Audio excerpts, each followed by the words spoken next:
चुकम का चैत में करलो ये बोलमुआ चुकम का चैत में करलो ये बोलमुआ बोलमुआ बोलमुआ अरे हसुआ के पेट धरलो ये बोलमुआ हसुआ के पेट धरलो ये बोलमुआ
हमन के बड़ भाई विमलेश शर्मा जी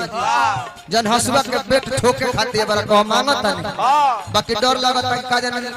हसुआ के पेट ना रहो हमरा मौगी के मत ठोक दी। ए जी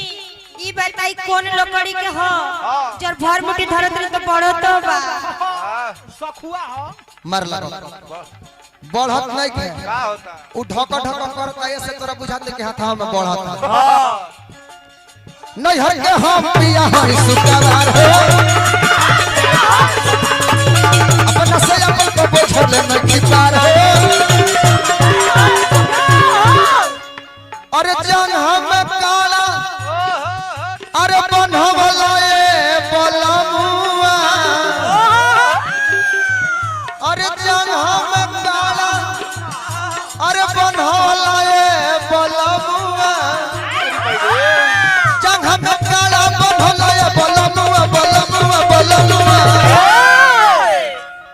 हमन के परम मित्र जय विष्णु भैया हमन के पुरस्कार देहने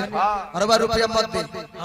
अरबा तक करवैला ही बानी रउरा कौन रुपया देहल जरूरी बा रउआ हमन के दी बाकी देता नहीं एकरा खातिर बार-बार इतना त जुटस त पैसा खर्चा करे के चाहिए हां जी तब नु कहब कि नहीं जीजा जी खूब रुपया देला हन गुलाबो भैया के मन हरियर रहे ना जी किसुन फिल्म हमरा किसुन फिल्म एंटरटेनमेंट शशिकांत बाबा कर से बहुत बहुत रुपया पुरस्कार बार-बार पर लगी आशीर्वाद के कामना में इहे कम नहीं है दूसरा कलाकार खातिर कैमरा लगावे में कम से कम 5000 रुपया खर्चा बा वो खड़ा होकर ले तनी तू खात हो तो बैठ जाए जन हम काला बनलो ये बोलमुआ जन हम काला बनलो ये बोलमुआ बोलमुआ बोलमुआ काढू करे ए जी आई माई रे काजल नीचे पड़े ऊपर ऊपर पड़े चढ़ता रुक तो देखी का ढुकल बा बुझाता कि जौ का टूण उड़ हवे ऊपर पड़ी चढ़ेला जहां ले बनल रहबू तहां ले चढ़ जाई ना बनलबू तो ऊपरो निकल जाई का हो जौ का टूण हो डेरा मत बबुआ रे अरे जंग हम काला बनलो ये बोलमुआ बोलमुआ अरे जंग हम काला बनलो ये बोलमुआ बोलमुआ बोलमुआ अरे हसुआ के पेट धरलो ए बोलमुआ हसुआ के पेट धरलो ए बोलमुआ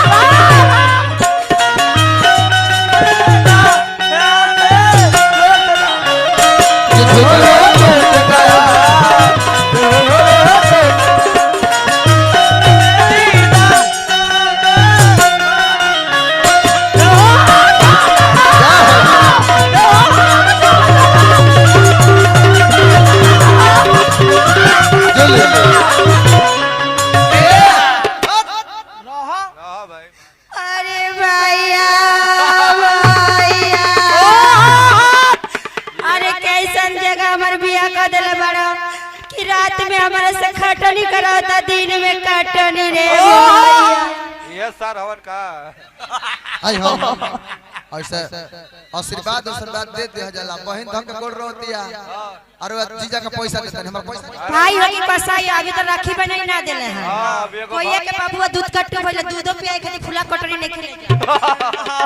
भगवान कर 17 गो पाड़ा ना हां 17 गो पाड़ी लौरा हो जा सर। हां 18 को कुंवार बहन हो जा सर। ए बाबूआ जी जी ते कपल माइक में खनु हमरा के तब हम बोलो जाई उतना पैसा और बेकार चल गए।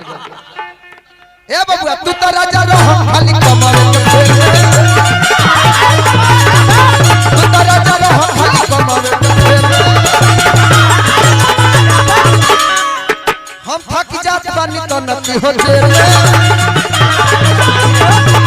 हम थक जात बानी तो नती हो जे चैता के सम्राट व्यास परम आदरणीय हमारा सुरेंद्र सिंह चाचा हां जी वहाँ के शिष्य हमारे कमेश्वर भैया और वहाँ के शिष्य ईश्वर महेंद्र भैया ये दोनों दिन के हार्दिक हार्दिक स्वागत बा जो ने महफिल में आके चार चांद लगौनी सब है। हां बाकी प्रधान जी तू तो राजा रह खाली कमर पे हम थकी जात बानी तो नती हो तेरे अरे वो ठम फेफरी हाय हाय हाय हाय हाय अरे परवलो ये बलबुआ ओ ठम फेफरी परवलो ये बलबुआ अरे हसुआ के पेट धरलो ये बलबुआ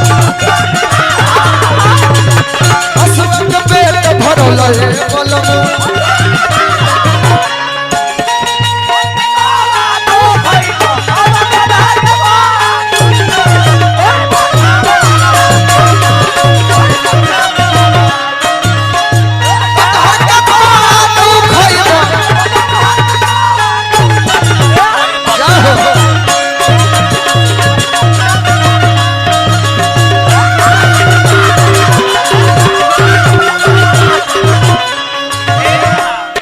अंत में कहती है मौत दर्द का बार दिल बड़ा फोर फोर